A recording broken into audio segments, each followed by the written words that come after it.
Students, welcome to my YouTube channel CA Rashmi's learning hub. और आज की वीडियो में हम कवर करने जा रहे हैं मुंबई यूनिवर्सिटी का टी वाई बैफ का university question paper solution of April 2024 of taxation. Same 6 का है, जीएसटी एंड कस्टम लॉ का क्वेश्चन पेपर है। इसकी पार्ट 1 की वीडियो में आप ऑलरेडी अपलोड कर चुकी हूँ, जिसमें हमने 3 क्वेश्चंस कवर किए थे और अब रिमेनिंग हमारे 2 प्रैक्टिकल क्वेश्चंस रह गए थे, वो हम आज की इस वीडियो में कवर कर रहे हैं। ठीक है, तो चलिए सीधा स्टार्ट करते हैं क्वेश्चन से। क्वेश्चन नंबर 3A आपके सामने है। 15 मार्क्स का क्वेश्चन आया था। ये वैल्यूएशन का क्वेश्चन है, कस्टम लॉ का वैल्यूएशन का क्वेश्चन है। चलिए स्टार्ट करते हैं। Compute the assessable value and custom duty payable, मतलब आपको असेसेबल वैल्यू भी फाइंड आउट करनी है जो कि सीआईएफ वैल्यू होती है, और कस्टम ड्यूटी पेबल भी फाइंड आउट करनी है। ठीक है, from the following information. Date of import, import करने की डेट क्या है, मतलब आप सामान बाहर से इंपोर्ट करके कब ला रहे हो, 20 फरवरी 2018 को। एफओबी वैल्यू ऑफ मशीन, मतलब मशीन की फ्री ऑन बोर्ड वैल्यू जो कि यूके पाउंड्स में गिवन है, 8000 pounds. Okay. Freight paid, freight हमने दिया है और ये एयर फ्रेट है। एयर फ्रेट का एज पर कस्टम लॉ आपको पता है कि एयर फ्रेट 20% ऑफ एफओबी से ज्यादा नहीं हो सकता। करेक्ट। एफओबी जितना भी है हमारा, उसके 20% से ज्यादा एयर फ्रेट हम नहीं पे कर सकते। यहाँ पर एफओबी वैल्यू नो डाउट आपको 8000 पाउंड गिवन है, लेकिन हमें एफओबी वैल्यू चाहिए as per custom law, Indian custom law. तो उसके लिए एफओबी वैल्यू हम वो लेंगे। इन केस अभी हमने पूरा क्वेश्चन पढ़ा नहीं है, अगर क्वेश्चन में आगे कोई एडजस्टमेंट होती है तो पहले वो सारी एडजस्टमेंट्स हमें कंसिडर करनी पड़ेंगी, तब जाके FOB value as per customs आएगी। ठीक है, फिर उस एफओबी वैल्यू का 20% हम चेक करेंगे कितना बनता है। तो 20% से ज्यादा एयर फ्रेट नहीं हो सकता। ठीक है, आगे देखते हैं। Design and development charges paid in UK. अब design and development charges UK में पेड है, इसलिए हमें इसे लेना पड़ेगा, मशीन की वैल्यू में ऐड करना पड़ेगा। अगर ये पेड इन इंडिया होते तो हम इसको कंसिडर नहीं करते। Commission payable to local agent, ये बाइंग कमीशन नहीं है, simple commission paid to local agent है, इसको हमें कंसिडर करना पड़ेगा। तो ये भी हमें ऐड करना पड़ेगा मशीन की वैल्यू में, उसके बाद जाके एफओबी वैल्यू आएगी एज पर कस्टम्स। ठीक है, अब लेकिन यहाँ पे क्या बोल रहा है, commission payable to local agent at 2% है, और वो 2% बोल रहा है एफओबी का। लेकिन ये वो एफओबी नहीं है जो एफओबी एक्चुअल में एज पर कस्टम है, ये वो एफओबी है जो हमें क्वेश्चन में गिवन है। देखो क्वेश्चन में है ना, 2% ऑफ एफओबी, और एफओबी ही तो गिवन है। तो हमें इस एफओबी का 2% कमीशन पे करना है, और वो भी पे करना है इंडियन करेंसी में। इसका मतलब ये 8000 जो है ये पाउंड्स में है, पर आपको क्या करना पड़ेगा, पहले इसको इंडियन करेंसी में कन्वर्ट करना पड़ेगा। एक बार ये इंडियन करेंसी में कन्वर्ट हो गया एक्सचेंज रेट अप्लाई करके, उसके बाद आप 2% कमीशन पे करोगे, ऐड करोगे। ठीक है, और ये सब एडजस्टमेंट्स करने के बाद तब हमारी एफओबी वैल्यू आती है एज पर कस्टम लॉ। और फिर जब वो एफओबी वैल्यू आएगी, फिर आपको पता है हम उसमें 2 चीजें ऐड करते हैं, एक फ्रेट ऐड करते हैं और दूसरा इंश्योरेंस ऐड करते हैं। फ्रेट इंश्योरेंस दोनों ऐड करेंगे तो फिर सीआईएफ आ जाएगा, और सीआईएफ हमें इंडियन करेंसी में होता है, और अगर सीआईएफ इंडियन करेंसी में है या हमने कन्वर्ट कर लिया तो वही सीआईएफ होती है हमारी असेसेबल वैल्यू। फिर उसके ऊपर हम basic custom duty, social welfare surcharge, integrated tax, GST compensation, cess and so on, वो सब हम उस पे चार्ज कर लेते हैं।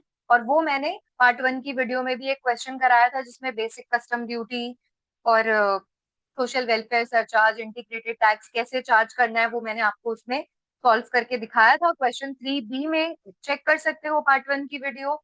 और यहाँ पे असेसेबल वैल्यू फाइंड आउट करने के बाद हम सीधा वही चीज दोबारा रिपीट करेंगे, मतलब हमें custom duty, social welfare surcharge, integrated tax, ये सब हमें उस पर चार्ज करना पड़ेगा। ओके, तो अब देखो सबसे पहले एफओबी हमें गिवन है, लेकिन ये एफओबी एज पर कस्टम नहीं है, तो पहले हमें इसे एफओबी एज पर कस्टम में कन्वर्ट करना पड़ेगा। उसके लिए हमें फ्रेट और इंश्योरेंस को छोड़ के बाकी जितनी एडजस्टमेंट्स होती हैं वो सब उस पर अप्लाई करनी है। तो वो एडजस्टमेंट्स हैं, जैसे design and development charges paid in UK add करना पड़ेगा, commission paid to local agent add करना पड़ेगा। Okay, then date of bill of entry, bill of entry की डेट है 24 अक्टूबर 2018, और उस दिन बेसिक कस्टम ड्यूटी का रेट है 10%, और एक्सचेंज रेट जो कि नोटिफाइड बाय सीबीआईसी है 100 rupees per UK pound. Okay, and date of arrival of aircraft, aircraft arrive कब हुआ था? 20 अक्टूबर को, लेकिन हमने बिल ऑफ एंट्री फाइल किया था 24 अक्टूबर को।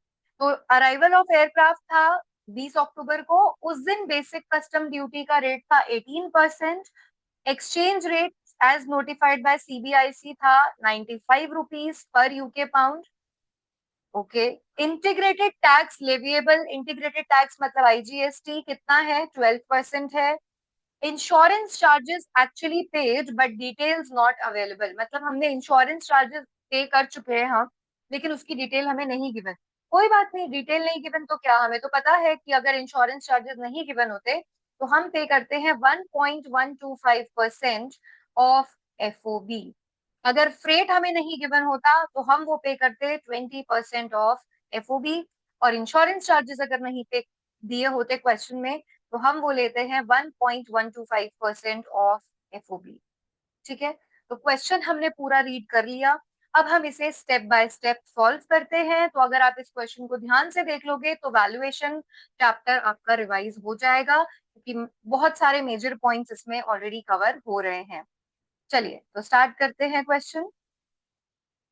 क्वेश्चन नंबर 3A, ये हमने कॉलम बनाया कंप्यूटेशन, पहले हेडिंग लिख लेते हैं, कंप्यूटेशन ऑफ असेसेबल वैल्यू। एक बार असेसेबल वैल्यू आ जाएगी देन हम उस पर कस्टम ड्यूटी चार्ज करेंगे। तो यहाँ पे हम ये कॉलम बना लेते हैं रुपीस का और इधर पर्टिकुलर्स का। ओके, अब अब यहाँ पे हम स्टार्ट करते हैं। देखो क्वेश्चन में क्या गिवन था, FOB value of machine 8000 UK pounds. तो हमें स्टार्ट तो इधर से ही करना पड़ेगा, एफओबी वैल्यू 8000 यूके पाउंड। ठीक है, या फिर आप इसको ऐसे लिख सकते हो कि यूके पाउंड्स हम यहाँ ब्रैकेट में लिख लेते हैं, इन यूके पाउंड्स कितना? 8000।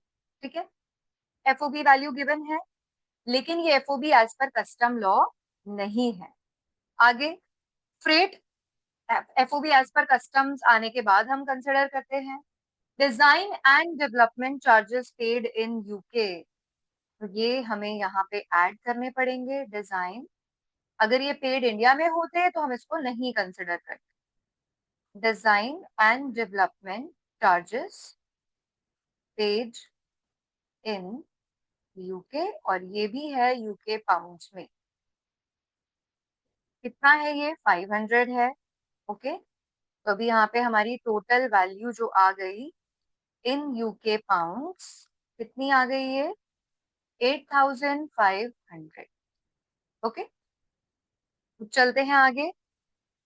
अब हमें देखो एफओबी एज पर कस्टम आने से पहले हमें कमीशन भी इसमें प्लस करना पड़ेगा, लेकिन कमीशन के बारे में बोला है कि कमीशन है 2% of FOB in Indian currency. मतलब एफओबी वो जो इन्होंने क्वेश्चन में एफओबी दिया है, इसका 2% पहले आपको कमीशन ऐड करना पड़ेगा। तो चलिए यहाँ पे हम ऐड कर देते हैं कमीशन, लेकिन कमीशन ऐड करने से पहले देखो कमीशन किस में ऐड करना है? इंडियन करेंसी में। पर क्या ये जो वैल्यू है 8500, क्या ये इंडियन करेंसी में? आप बताओ, क्या ये रुपीज में है? नो, ये है यूके पाउंड्स में। तो हम कमीशन ऐड करने से पहले हमें क्या करना पड़ेगा? यूके पाउंड्स को कन्वर्ट करना पड़ेगा इंडियन करेंसी में। ठीक है, और इंडियन करेंसी में कन्वर्ट करेंगे और वो कमीशन हमें ऐड करना है। करेक्ट, तो पहले हम इसके ऊपर लगा देते हैं एक्सचेंज रेट। एक्सचेंज रेट लगा देते हैं। अब आप ये देखो कि एक्सचेंज रेट क्वेश्चन में कितना है। ये देखो, एक पॉइंट नंबर ई में एक्सचेंज रेट है 100 रुपीज पर यूके पाउंड, और पॉइंट नंबर एफ में भी है 95 रुपीज पर यूके पाउंड। दोनों ही नोटिफाइड बाय सीबीआईसी हैं। आप बताओ कौन सा एक्सचेंज रेट हमें लेना चाहिए। एक्सचेंज रेट हमें लेना चाहिए जो कि होता है as on the date of bill of entry. याद रखना ये कि हम एक्सचेंज रेट हमेशा वो लेते हैं जो बिल ऑफ एंट्री की डेट का एक्सचेंज रेट होता है, and it should be notified by CBIC. Okay, तो यहाँ पे क्वेश्चन में हमारा वो एक्सचेंज रेट जो है वो कितना है। एक्सचेंज रेट है बिल ऑफ एंट्री की डेट का, देखो 100 रुपीज पर यूके पाउंड। कितना है ये? 100 रुपीज पर यूके पाउंड। तो हम 100 रुपीज के हिसाब से एक्सचेंज रेट लगा देते हैं। एक्सचेंज रेट 100 पर यूके पाउंड। तो आप बताओ, ये जो वैल्यू है, टोटल वैल्यू अभी आई थी 8,500, जब आप इसको रुपीज में कन्वर्ट कर दोगे इन रुपीज, तो वो कितनी हो जाएगी? 8,500 मल्टीप्लाई बाय 100 पर पाउंड। तो ये हो जाएगा 8,50,000। 8,500 मल्टीप्लाई बाय 100। ठीक है, कैसे आया ये? 8,500 मल्टीप्लाई बाय 100। तो ये 8,50,000 आपकी टोटल वैल्यू हो जाएगी। इसके अंदर हमें कमीशन ऐड करना है। क्यों हमने कमीशन पहले ऐड नहीं किया? क्योंकि कमीशन इंडियन करेंसी में ऐड करना है, और हमें ये वैल्यू पाउंड्स में गिवन थी। पहले हमने इसको इंडियन करेंसी में कन्वर्ट कर लिया ताकि रुपीज में रुपीज ही ऐड हो जाएगा। तो अब हम यहाँ पे प्लस कर देंगे कमीशन टू लोकल एजेंट। और इसके बारे में देखो, क्वेश्चन में लिखा था कि कमीशन है 2% of FOB in Indian currency. तो आप यहाँ पे देखो, आपका एफओबी इन इंडियन करेंसी कितना होगा। एफओबी जो क्वेश्चन में एफओबी बोला था वो था 8,000। तो हम क्या करेंगे, यहाँ पे 8,000 को पहले 100 से मल्टीप्लाई करेंगे। अब ये कन्वर्ट हो गया इंडियन करेंसी में, 8 लाख हो गया। 8 लाख का 2% हम कैलकुलेट कर लेंगे। तो बताओ 8 लाख का 2% कितना हो जाएगा? 16,000। ओके, तो एक कमीशन ऐड हो गया 16,000 का। अब जो वैल्यू आएगी उसे हम बोलेंगे एफओबी एज पर कस्टम्स। क्यों उसे एफओबी एज पर कस्टम्स बोलेंगे? क्योंकि अब बाकी की सारी एडजस्टमेंट हो चुकी है, सिर्फ फ्रेट और इंश्योरेंस बाकी रह गया और कस्टम ड्यूटी लगानी बाकी रह गई। तो ये हमारा एक्चुअल में एफओबी है एज पर कस्टम्स, 8,66,000। ठीक है, उसके बाद एफओबी एज पर कस्टम्स में हमें ऐड करना होता है एयर फ्रेट, जो कि हमें गिवन है। यहाँ पे देखो 2,500 UK pound. Correct, 2,500 UK pound है। यानी कि अगर हम इसको रुपीज में करेंगे तो 2,500 मल्टीप्लाई बाय 100, ये बनेगा 2,50,000 रुपीज। करेक्ट, लेकिन आपको पता है कि एयर फ्रेट जो है वो एफओबी के 20% से ज्यादा नहीं हो सकता। एक बार एफओबी का 20% करके देखते हैं कितना आता है। 8,66,000 का 20% करो। अगर आप 8,66,000 का 20% करोगे तो ये आएगा 1,73,200। करेक्ट, और यहाँ पे एज पर मतलब जो गिवन है हमें फ्रेट वो है 2,500 पाउंड। 2,500 पाउंड का मतलब है 2,50,000 रुपीज। तो इन दोनों में से आपको मतलब एयर फ्रेट जो है वो 20% से ज्यादा नहीं हो सकता, तो दोनों में से कम वैल्यू लेनी है। तो कम वाली वैल्यू कौन सी है? 1,73,200। तो एयर फ्रेट हमें कंसिडर करना पड़ेगा 1,73,200। ओके, उसके बाद फ्रेट के बाद हम क्या ऐड करते हैं? इंश्योरेंस। और इंश्योरेंस के बारे में क्वेश्चन में बोला है insurance charges actually paid but details not available. कि इंश्योरेंस चार्जेस की डिटेल्स हमारे पास नहीं है। कोई बात नहीं, नहीं है तो हमें पता है 1.125% होता है एफओबी का। और एफओबी था एज पर कस्टम्स 8,66,000। ओके, तो इसका 1.125% अगर आप कैलकुलेट करेंगे तो ये आ जाएगा 9,742.5। अब आप देखो एफओबी एज पर कस्टम भी आ गया, एयर फ्रेट भी आ गया, इंश्योरेंस भी आ गया।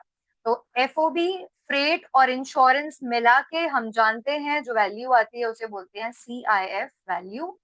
तो इन तीनों को आप कर दो ऐड, तो आपकी सीआईएफ वैल्यू आ जाएगी और वो आएगी 10,48,942.5। तो 10,48,942.5 यही हमारी असेसेबल वैल्यू हो जाएगी, सीआईएफ वैल्यू आ गई। इसी को हम, क्योंकि रुपीज में है तो यही असेसेबल वैल्यू हो जाएगी, तो हम यहाँ पे लिख देते हैं असेसेबल वैल्यू 10,48,942.5। मैंने हटा दिया, इसको राउंड ऑफ कर दिया टू द नियरेस्ट रुपी। तो 10,48,942 हमने ले लिया असेसेबल वैल्यू। अब जैसे ही असेसेबल वैल्यू आ गई, अब ये क्वेश्चन सेम बनेगा जो मैंने जैसा कल क्वेश्चन आपको करवाया था पार्ट 1 की वीडियो में। तो चलिए कैलकुलेट करते हैं इसके ऊपर कस्टम ड्यूटी। ठीक है, तो कस्टम ड्यूटी जब हम चार्ज करेंगे तो सबसे पहले हम चार्ज करते हैं बेसिक कस्टम ड्यूटी। अब बेसिक कस्टम ड्यूटी हम कितना परसेंट लगाएंगे यहाँ पे, आप देखो पॉइंट नंबर ई और पॉइंट नंबर एफ जो है, इसमें आप देखो एक है date of bill of entry, उसका बेसिक कस्टम ड्यूटी का रेट है 10%। और एक है date of arrival of aircraft, उसका बेसिक कस्टम ड्यूटी का रेट है 18%। और as provision custom basic custom duty हमें कौन से डेट की कंसिडर करनी होती है, तो हमें देखना होता है date of bill of entry या फिर date of arrival, whichever is later. तो आप देखो इन दोनों में से लेटर डेट कौन सी है, एक है 20 अक्टूबर 2018 और एक है 24 अक्टूबर 2018। तो दोनों में से लेटर डेट कौन सी है, 24 अक्टूबर। तो 24 अक्टूबर को बेसिक कस्टम ड्यूटी का रेट कितना था, 10%। तो हमें यहाँ पे कंसिडर करना है 10%। तो ये जो 10,48,942 असेसेबल वैल्यू है, इसका हम 10% फाइंड आउट करेंगे तो ये आ जाएगा 1,04,894.2। ठीक है, बेसिक कस्टम ड्यूटी के बाद हम खुद से ऐड करते हैं सोशल वेलफेयर सरचार्ज। तो सोशल वेलफेयर सरचार्ज SWS, ये हमेशा होता है 10%। किसका 10%, बेसिक कस्टम ड्यूटी का। तो ये जो बेसिक कस्टम ड्यूटी है 1,04,894.2, इसका आप 10% कर दोगे तो ये आ जाएगा 10,489.42। ठीक है, सोशल वेलफेयर सरचार्ज हो गया। अब हम सेसिबल वैल्यू, बेसिक कस्टम ड्यूटी और सोशल वेलफेयर सरचार्ज को प्लस कर देंगे और आ जाएगी total value before integrated tax. तो आप ये तीनों को प्लस कर दो, टोटल वैल्यू आ जाएगी, ये आ जाएगी 11,64,325.62। टोटल वैल्यू बिफोर इंटीग्रेटेड आ गई। अब इसके ऊपर चार्ज करेंगे इंटीग्रेटेड टैक्स, मतलब IGST at the rate of, question में गिवन है कितना परसेंट, देखो 12%। तो हम इस पे 12% का IGST लगा देंगे इस वैल्यू के ऊपर। तो इसका 12% आप कैलकुलेट कीजिए जो कि आ जाएगा 1,39,719.07। ओके, तो ये हमारा इंटीग्रेटेड टैक्स हो जाएगा। असेसेबल वैल्यू, देखो क्वेश्चन में हमसे बोला था एक तो असेसेबल वैल्यू फाइंड आउट करो और second custom duty find out. अब हमें total custom duty find out करनी है, असेसेबल वैल्यू ऑलरेडी निकाली हुई है, तो कितनी टोटल कस्टम ड्यूटी हो जाएगी। तो टोटल कस्टम ड्यूटी है, ये देखो कस्टम ड्यूटी में एक बेसिक कस्टम ड्यूटी, एक सोशल वेलफेयर सरचार्ज और एक IGST, हम तीनों को कर देंगे प्लस। बेसिक कस्टम ड्यूटी कितनी थी, 1,04,894.2 प्लस सोशल वेलफेयर सरचार्ज था 10,489.42, 10,489.42 प्लस आईजीएसटी जो कि है 1,39,719.07। आप इन तीनों को प्लस कर देंगे तो आ जाएगा 2,55,102। ये हो जाएगी हमारी टोटल कस्टम ड्यूटी पेबल, और असेसिबल वैल्यू ये रही। ये दोनों ही कैलकुलेशंस हमसे पूछी थी, 15 मार्क्स का क्वेश्चन था, क्वेश्चन नंबर 3A, जो कि हमने कर लिया है कंप्लीट। ठीक है, अब हम चलते हैं नेक्स्ट क्वेश्चन की तरफ। लास्ट क्वेश्चन है ये अप्रैल 2024 के क्वेश्चन पेपर का प्रैक्टिकल क्वेश्चन, क्योंकि क्वेश्चन 2 के साथ चॉइस में थ्योरी का क्वेश्चन आया था, पर ये प्रैक्टिकल क्वेश्चन है, net GST payable find out करना है, तो ये क्वेश्चन अब हम करेंगे। सबसे पहले क्वेश्चन रीड करते हैं। Messrs Komal electric works registered in the state of Chhattisgarh. तो आप सबसे पहले इसमें ये देखो कि बिजनेस कहाँ पे रजिस्टर्ड है, छत्तीसगढ़ में रजिस्टर्ड है। तो जब भी हम छत्तीसगढ़ में कोई सप्लाई करेंगे तो वो होगी इंट्रा स्टेट सप्लाई, और उस पे लगेगा सीजीएसटी और एसजीएसटी। और जब भी कोई सप्लाई छत्तीसगढ़ के अलावा कहीं और होगी तो उस पे लगेगा IGST. provides the following details for the month of January। क्या डिटेल्स है देखो, ओपनिंग बैलेंस इन electronic credit ledger. Electronic credit ledger के अंदर किसका बैलेंस होता है, आईटीसी का, इनपुट टैक्स क्रेडिट का बैलेंस होता है। ओपनिंग बैलेंस गिवन है 1 जनवरी का। आईजीएसटी का आईटीसी कितना है, 10,000। सीजीएसटी का आईटीसी कितना है, 1,70,000। एसजीएसटी का आईटीसी कितना है, 23,000। तो ये तो इनपुट टैक्स क्रेडिट हो गए। अब देखते हैं कि सप्लाई कितनी है, सेल कितनी है, परचेज कितनी है, वो देखते हैं। सोल्ड गुड्स, देखो सोल्ड गुड्स है मतलब हमने गुड्स बेचे हैं, तो इसका मतलब ये आउटवर्ड सप्लाई हो गई, और इसके ऊपर आउटपुट टैक्स लाइबिलिटी कैलकुलेट होगी। 18% GST to Krishna in Hyderabad, मतलब स्टेट कौन सी है, तेलंगाना। तो तेलंगाना क्या छत्तीसगढ़ है, नो, तो इंटर स्टेट हो गई, तो इस पे क्या चार्ज करेंगे हम, IGST. Next, sold goods at 12% GST to Kanha in Jammu, Jammu and Kashmir. तो जम्मू एंड कश्मीर भी इंटर स्टेट हो गई और हम सेल कर रहे हैं, तो इस पे भी चार्ज होगा आईजीएसटी, और आउटपुट टैक्स लाइबिलिटी हम फाइंड आउट करेंगे। Next, provided services, service provide करना भी सर्विस सेल करना ही होता है। 5% जीएसटी है तो कुसुम इन इम्फाल, मतलब मणिपुर, तो मणिपुर है, ये भी इंटर स्टेट है, इस पे भी क्या चार्ज होगा, IGST. Then provided services at 18% GST to Kumud in Raipur, मतलब छत्तीसगढ़, तो ये इंट्रा स्टेट सप्लाई है, इस पे लगेगा CGST and SGST.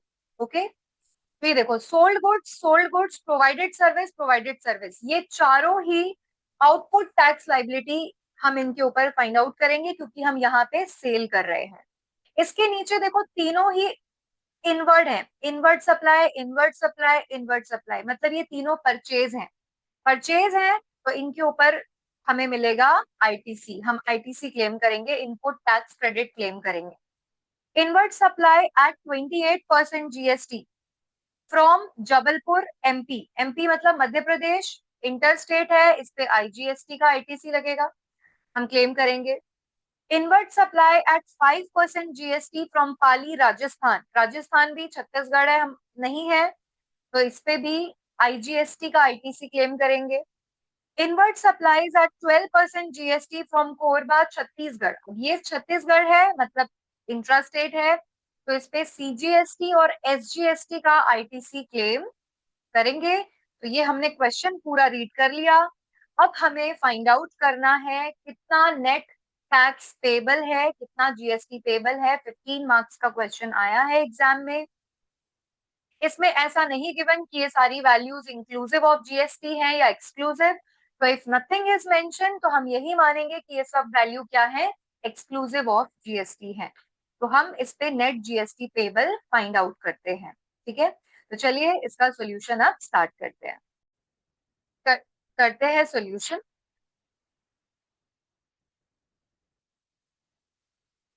Question number 2, तो हमें net GST payable find out करना है, लेकिन हम उसे करेंगे 3 स्टेप में। सबसे पहले फाइंड आउट करते हैं output tax liability, computation of output tax liability. ठीक है, आउटपुट टैक्स लाइबिलिटी के लिए सबसे पहले हम लिखेंगे पर्टिकुलर्स। आउटपुट टैक्स लाइबिलिटी क्या है? जो हमने सेल की है उसके ऊपर कितना टैक्स पे करना बनता है। सीजीएसटी, एसजीएसटी और आईजीएसटी। ठीक है, अब स्टार्ट करते हैं। सबसे पहले है sold goods at 18% GST to Krishna in Hyderabad, मतलब तेलंगाना। तो आईजीएसटी लगेगा 6 लाख का 18% अगर हम करेंगे, तो यहाँ पे हम लिखेंगे पर्टिकुलर्स में सोल्ड गुड्स इन तेलंगाना। ठीक है, ये हमने लिखा। 18% करेंगे हम 6 लाख का, तो आईजीएसटी आ जाएगा 1,08,000। ओके, नेक्स्ट, उसके बाद आगे देखते हैं। Sold goods at 12% GST to Kanha in Jammu and Kashmir. तो जम्मू एंड कश्मीर है ये, और 12% है, मतलब आईजीएसटी ही चार्ज करना है हमें। तो हम यहाँ पे sold goods in Jammu and Kashmir लिख देते हैं, और 12% हम चार्ज करेंगे 4 लाख के ऊपर। तो आईजीएसटी यहाँ पे भी हो जाएगा 48,000 हो जाएगा। ठीक है, 48,000। Next, provided services at 5% GST to Kusum in Imphal Manipur. तो यहाँ पे प्रोवाइडेड सर्विसेज इन मणिपुर है, 1,35,000 का 5% करते हैं। प्रोवाइडेड सर्विसेज इन मणिपुर 1,35,000 का 5%। अगर आप इसे करोगे तो ये आ जाएगा 6,750। ये भी आईजीएसटी है क्योंकि इंटरस्टेट सप्लाई है। Then last, output tax liability का लास्ट देखो, provided services at 18% GST to Kumud in Raipur Chhattisgarh. तो ये इंट्रा स्टेट है, तो हमें क्या चार्ज करना पड़ेगा? सीजीएसटी और एसजीएसटी। क्योंकि ये 18% है तो हम 9% सीजीएसटी चार्ज करेंगे और 9% एसजीएसटी चार्ज करेंगे। तो 17 लाख का 9% और 9% यहाँ पे लिख देते हैं। Provided services in Chhattisgarh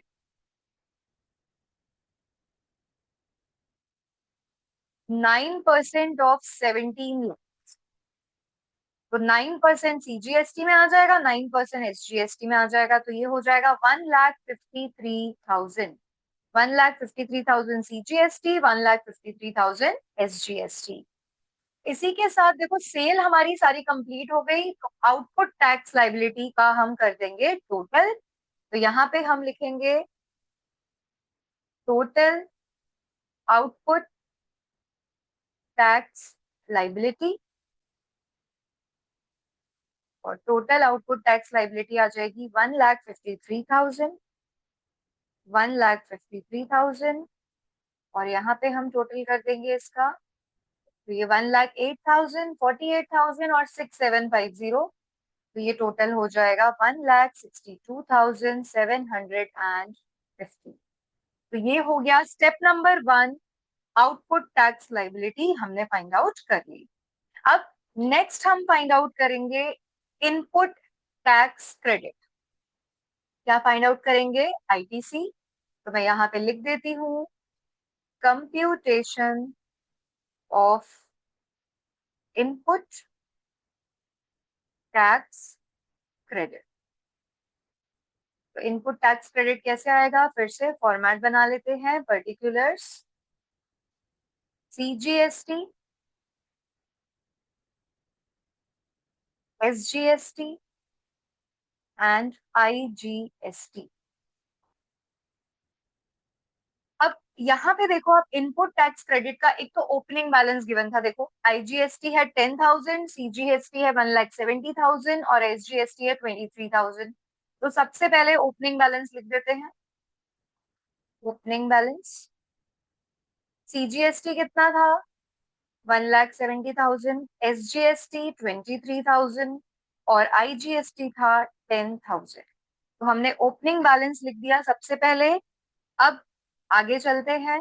purchases क्या क्या है देखो, तीन इनवर्ट सप्लाई है हमारी।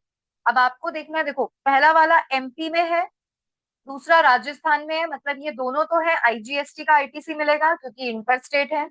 और तीसरा वाला छत्तीसगढ़ है, तो यहाँ पे सीजीएसटी और एसजीएसटी लेंगे। Okay. Inward supply at 28% GST from Madhya Pradesh 2,70,000। तो क्या करेंगे? प्लस करेंगे आईटीसी ऑन परचेजेस। फर्स्ट है फ्रॉम मध्य प्रदेश। तो मध्य प्रदेश में कितना था? 28% था, 2,70,000। तो 28% ले लेते हैं 2,70,000 का। तो 2,70,000 का आप 28% करोगे तो ये आ जाएगा 75,600। ठीक है, 75,600 ये आ गया। अब चलते हैं नेक्स्ट पे। Inward supplies at 5% GST from Rajasthan, 4,30,000 का 5% कर देते हैं फ्रॉम राजस्थान। 5% ऑफ 4,30,000। अगर आप ये सॉल्व करोगे तो ये आ जाएगा 21,500। ठीक है, तो ये राजस्थान वाला भी हो गया। अब देखते हैं थर्ड वन।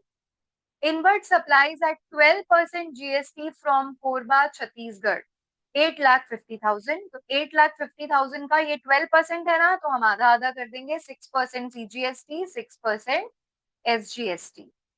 तो हम लिख देते हैं फ्रॉम छत्तीसगढ़। ओके, 6% ऑफ 8,30,000 था ना, 8,50,000।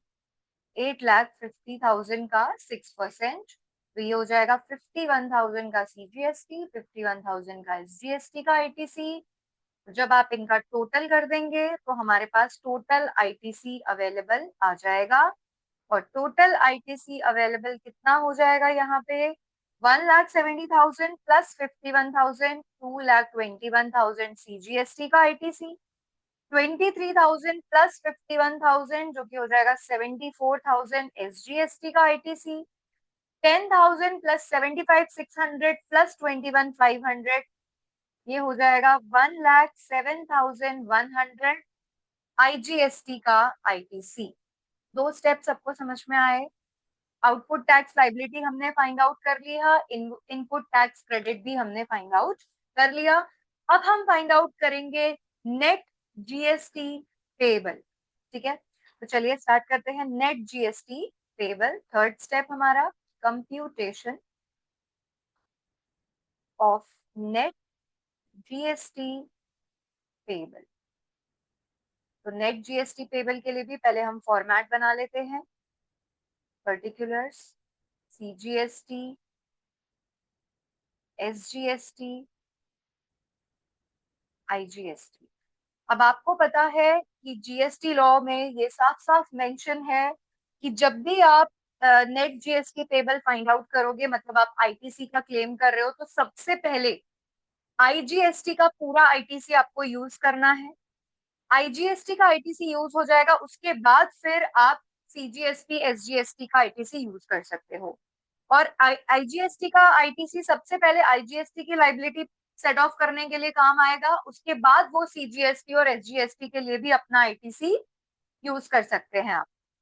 दूसरा, सीजीएसटी का जब आईटीसी यूज करने की बारी आएगी तो पहले आप सीजीएसटी के आईटीसी से सीजीएसटी की लाइबिलिटी सेट ऑफ करोगे।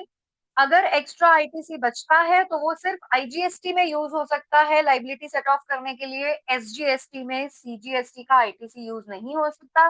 सेम एसजीएसटी का आईटीसी सीजीएसटी की लाइबिलिटी पे ऑफ करने के लिए यूज नहीं हो सकता। तो अब चलते हैं, सबसे पहले आउटपुट टैक्स लाइबिलिटी देखते हैं कितनी है। हमने अभी अभी अपने पहले स्टेप में ये कैलकुलेट किया है। स्टेप नंबर 1 में ये देखो आउटपुट टैक्स लाइबिलिटी ये 1,53,000, 1,53,000 और 1,62,750। यहाँ लिख देते हैं 1,53,000, 1,53,000 और 1,62,750। ठीक है, इसमें से माइनस करेंगे अब हम आईटीसी, इनपुट टैक्स क्रेडिट। अब इनपुट टैक्स क्रेडिट आपको पता है सबसे पहले किसका इनपुट टैक्स क्रेडिट यूज किया जाता है? आईजीएसटी। आईजीएसटी का इनपुट टैक्स क्रेडिट देखो ये है 1,07,100 और इसकी खुद की लाइबिलिटी ही ज्यादा है 162,750। तो सबसे पहले इसका खुद का क्रेडिट अपनी लाइबिलिटी सेट ऑफ करने के लिए यूज हो जाएगा 1,07,100। ये दोनों ब्लैंक रहेंगे यहाँ पे। अभी बताओ हमारा बैलेंस कितना बचा? बैलेंस तो ये तो अपना पूरा ही बचा है। सीजीएसटी 1,53,000, एसजीएसटी 1,53,000 और आईजीएसटी का बैलेंस बच गया 55,650। ओके, आईजीएसटी का पूरा आईटीसी हम यूज कर चुके हैं।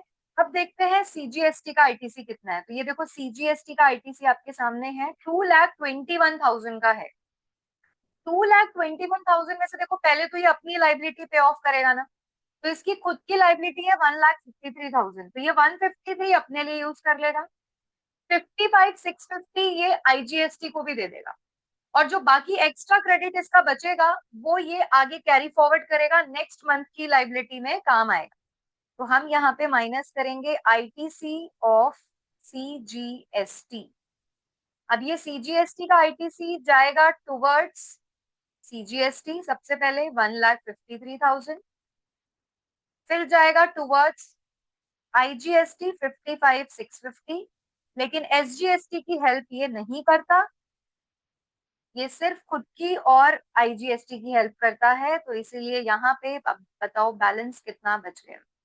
इसकी लाइबिलिटी हो गई नील, इसकी अभी भी 1,53,000 बाकी है और इसकी भी हो गई नील। अब देखते हैं एसजीएसटी का क्रेडिट कितना है। एसजीएसटी का आईटीसी था हमारे पास 74,000।